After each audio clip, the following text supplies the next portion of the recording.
धक्के क्यों दे रहे हो भाई? सलाम है, सलाम है, इस्लाम है, इस्लाम है। कौम की बेटी, कौम की आवाज, तेरी आवाज, तेरी आवाज। हेलो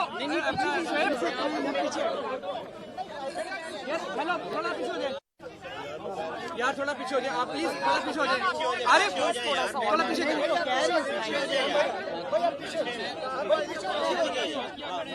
थोड़ा पीछे हो जाए आप, थोड़ा पीछे हो आप, थोड़ा पीछे हो यार।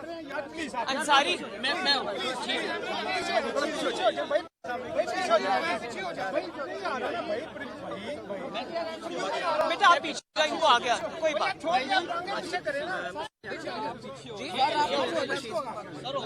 क्या मशीन नहीं नहीं, कोई जलसा नहीं। अच्छा मैडम ये बताइएगा कि आपके एक मुनहरफ रुकन है यूनुस अंसारी साहब, उन्होंने कहा है कि हम मरियम का काफिला गुजरांवाला में रोकेंगे और बिल्कुल ऐसा इस्तेमाल करेंगे जो लॉन्ग मार्च के दरमियान इमरान खान का किया था। क्या हुकूमत अपनी शिकस्त देकर ऐसे औचित कदमों को ये क्या कहेंगी आप? मैं सिर्फ ये कहूँगी कि ये जो घटिया धमकियाँ सियासत है ना, ये गुजरांवाला मुस्लिम लीग नून का शहर है, तो मुस्लिम लीग नून से ये पंगा लेने की जरूरत नहीं है।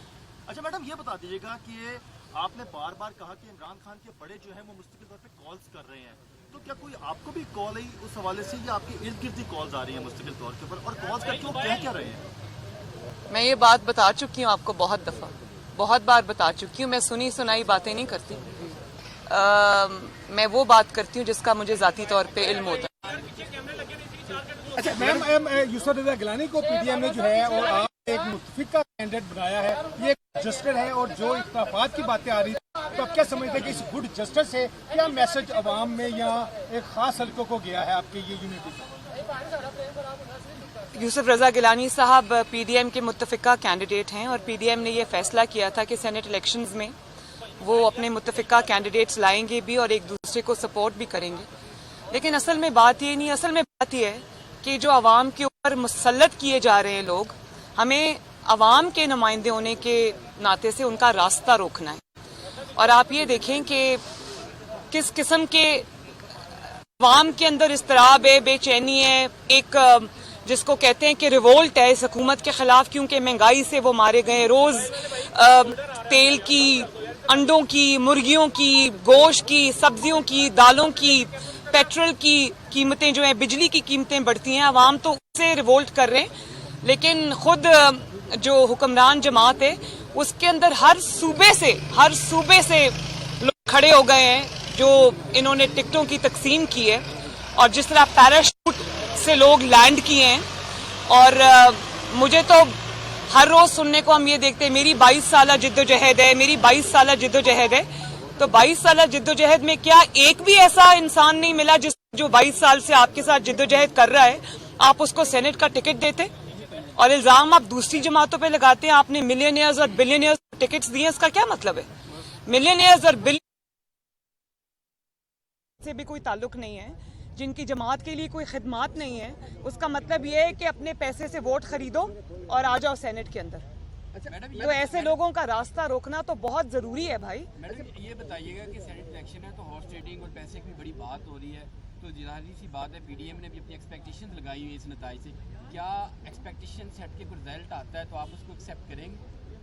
ये फ्यूचर की बात है, इंशाल्लाह कोशिश हमारी पूरी है कि अच्छे लोग आएँ सेनेट के अंदर, सियासी लोग आएँ, वो लोग आएँ जिनकी एक सियासी जिद्दोजहद है। आप सिर्फ ये देखें कि पीएमएलएन ने जिनको टिकट्स दिए, माशाल्लाह मुझे फ़ख्र है मोहम्मद नवाज शरीफ के ऊपर और मुस्लिम लीग नून के ऊपर, सब कारकुनों को टिकट्स मिलें, सब ऐसे लोगों को टिकट्स मिलें जो कोई मिलियनियर्स, मल्टी बिलियनियर्स नहीं हैं, वो आम सादा से कारकुन हैं, मिडिल क्लास से उनका ताल्लुक है, लेकिन सियासी जिद्दोजहद है उनकी। और जो टेक्नोक्रेट पे जिनको मिली है सीट पे, उनकी अपनी प्रोफेशनल क्रेडेंशियल्स बहुत स्ट्रांग हैं। परवेज़ रशीद साहब हैं, इरफान सदीकी साहब हैं, मुशाहिदुल्लाह साहब हैं, आज़म नज़ीर तारर साहब हैं, और ख़वातीन में भी सादिया अब्बासी बैरिस्टर हैं मुस्लिम लीग नून के साथ। कम से कम 30 साल से तो उनको मैं देख रही हूँ। तो मैं ये समझती हूँ कि मुस्लिम लीग नून ने हक अदा किया है अवाम की सही नुमाइंदगी का। मियाँ साहब ने किसी बिलियनियर को और किसी ऐसे इंसान को टिकट नहीं दिया जो ख़रीदो फरोख्त का माहिर हो। तो ये है असल तब्दीली। और जो बाकी जो खेल खेला जाएगा वो कौम के सामने आ जाएगा। ये इत्तलात है कि आसिफ अली जरदारी साहब ने मियां मोहम्मद नवाज शरीफ साहब को ये राजी कर लिया है कि सेनेट इलेक्शन के बाद हम तहरीक अदम एतमाद मूव करेंगे, क्योंकि गवर्नमेंट के अंदर भी अब सफ़ों में भी इख्तलाफ शुरू हो गया है। तो क्या ये जमहूरी प्रोसेस है, इससे इस्तिफादा हासिल किया जा सकता है? तो जो मैं हालात देख रही हूँ, ये ना हो कि सेनेट इलेक्शंस के दौरान ही अदम एतमाद हो जाए। वो कौन कर लाएगा? आप लोग लेके आएंगे अदम एतमाद या पीपल्स पार्टी लेके आएगी? कौन लेके आएगा अदम एतमाद? वो अवाम का गैज़ व गज़ब लेकर आएगा, और जिनको टिकट्स पैराशूट के जरिए दी गई हैं और जो खरबों रुपए अरबों रुपए हो रहे हैं, वो उसी के खिलाफ आएगा। मैडम बता दें, चल रही थी हुकूमत की जानिब से प्रोपेगेंडा भी किया जाता था कि पीडीएम बहुत जल्द टूट जाएगा, टूट चुका है। आप अभी तक ना तो पीडीएम टूटा है, पीडीएम का इत्तेहाद बरकरार है। आप इसका क्रेडिट अपने आप को देंगी या फिर हुकूमत की जो नाकाम पॉलिसी है उनको देंगी? किसको क्रेडिट देंगी? मैं इसका क्रेडिट पाकिस्तान के अवाम को दूंगी, क्योंकि पीडीएम अवाम की नुमाइंदा है और पीडीएम तो बाद में बनी है। अवाम मेरा ख्याल है कि ऑपोजिशन से पहले बहुत आगे निकल गए थे। ऑपोजिशन लेट हो गई थी और ऑपोजिशन को अवाम की आवाज़ से आवाज़ मिलानी पड़ी। और जहाँ तक पीडीएम का सवाल है, मेरी ख्वाहिश है कि पीडीएम इस हुकूमत के जाने के बाद भी इंटैक्ट रहे, क्योंकि एक नया चार्टर जो है वो पीडीएम इस मुल्क को दे, ताकि उस चार्टर के तहत इस मुल्क को चलाया जाए। और पीडीएम को तोड़ने के ख्वाब देखने वाले इंशाल्लाह खुद बहुत जल्द टूटेंगे और टूटते हुए नजर आ रहे हैं। आप अपना नाम ये बात काफ़ी नहीं है कि सुबह टिकट देते हैं, शाम को वापस लेते हैं, अगले दिन फिर एक अदम एतमाद अपनी जानिब से आ जाती है, अपनी जमात की जानिब से आ जाती है। लोग रो पड़े हैं, मतलब अपनी जमात रो पड़ी है कि खुदा का वास्ता है, जिस इंसाफ की तुम बात किया करते थे, जिस तोड़ जोड़ की तुम बात के खिलाफ तुम्हारी जिद्दोजहद तुम्हारे कहने के मुताबिक होती थी, तुम जो कर रहे हो उसके ऑपोजिट कर रहे हो। ये ऑपोजिशन कम बोल रही है, अपनी जमात ज़्यादा बोल रही है। ये बताइए कि आप अपना नाम ईसीएल से निकलवाने की दरख्वास्त दे रही हैं और नवाज शरीफ के इलाज के हवाले से भी बताइएगा, क्योंकि कैसे आप आएंगी तो इलाज करवाएंगे, तो आप वो इलाज करवा रही हैं? एक तो मैंने बहुत शुरू में जब मियाँ साहब गए थे, मैंने एक दरख्वास्त दी थी हाई कोर्ट में। तो कोरोना की वजह से ऑब्वियसली सब कुछ सस्पेंड हो गया, तो वो भी अभी तक हमारी जो भी दरख्वास्त होती है वो पेंडिंग पे हो जाती है। लेकिन अगर मुझे अब कोई घर पे आके कहे, मेरी अपनी भी एक हेल्थ की छोटी सी प्रॉब्लम है, मेरी एक सर्जरी होनी है जो कि पाकिस्तान में हो नहीं सकती, लेकिन मैंने ये फ़ैसला किया कि मैं इस हकूमत को बिल्कुल ये रिक्वेस्ट नहीं करूँगी इंशाल्लाह कि मेरा नाम ईसीएल से निकाले। मुझे इस मुल्क से कहीं नहीं जाना, मेरा जीना मरना इस मुल्क के साथ है इंशाल्लाह ताला, इस मुल्क में है। ये प्लेजर मैं इनको कभी नहीं दूंगी। और अब मैं ये भी सुन रही हूँ कि आपस में जो मशावरत हो रही है, टीवी पे भी एक वज़ीर ने आके कह दिया कि मरियम को बाहर भेजो, मामला ठीक हो जाएंगे। और ये बातचीत हो रही है, मुझे इसका अच्छी तरह से इल्म है, लेकिन मरियम इंशाल्लाह ताला बाहर नहीं जाएगी, आपको जाना पड़ेगा। बैकडोर राब्तों की भी कुछ खबरें जो है, अफवाहें जो है गर्दिश कर रही हैं, तो कोई ऐसा भी कुछ सिलसिला अभी चल रहा है बैकडोर राब्ते जो कुछ कुव्वतों? मैंने ये बात उस दिन जब मैं दस्का जा रही थी तो मैंने किसी सहाफ़ी भाई के सवाल के जवाब में ये बात कही थी कि बैकडोर राब्तों की ज़रूरत उनको है जो इस वक्त मुश्किल में है। पीडीएम को या पीएमएलएन को माशाल्लाह बैकडोर राब्तों की ज़रूरत नहीं है।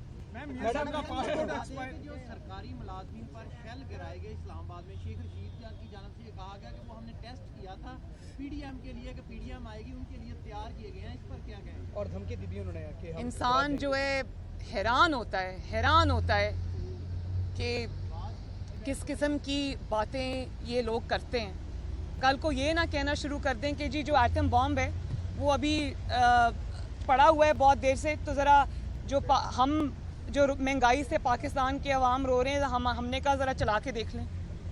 मतलब इस किस्म की बातें करना तो मेरी तो सोच से भी बाहर है कि कैसे कर लेते हैं। मैडम ये बताइएगा कि पासपोर्ट एक्सपायर होने को जा रहा है, जबकि उनके पीछे मुकम्मल एक उनका अपना एक वोट बैंक है, 3 बार के वज़ीर आज़म है, तो इस पे काउंटर स्ट्रेटेजी पाकिस्तान मुस्लिम लीग नून की क्या है?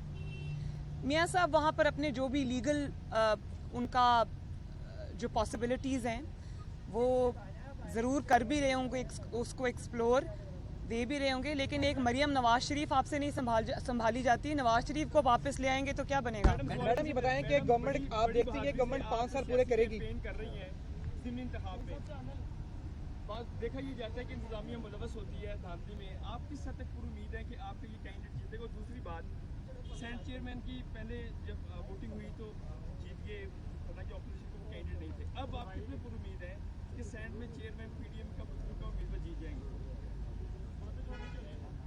मैं बहुत पुरुमीद हूँ, इंशाल्लाह खैर होगी। देखें 2018 के जो हालात थे और उसके बाद जब सेनेट चेयरमैन तब्दील हुआ तब ये एक पेज पे थे। अब तो एक पेज वालों ने भी ये कहना शुरू कर दिया है कि भाई आपने हमें इतना बेइज्जत करा दिया है कि अब अपने मामलात को आप खुद ही संभालें, या तो अपनी परफॉर्मेंस इम्प्रूव करें या अपनी कारकर्दगी इम्प्रूव करें, वरना हमारे इदारे के अंदर से भी ये आवाज़ें उठ रही हैं कि आप लोगों ने किसी ऐसे इंसान को क्यों सपोर्ट किया जिसने मुल्क का ये हाल कर दिया।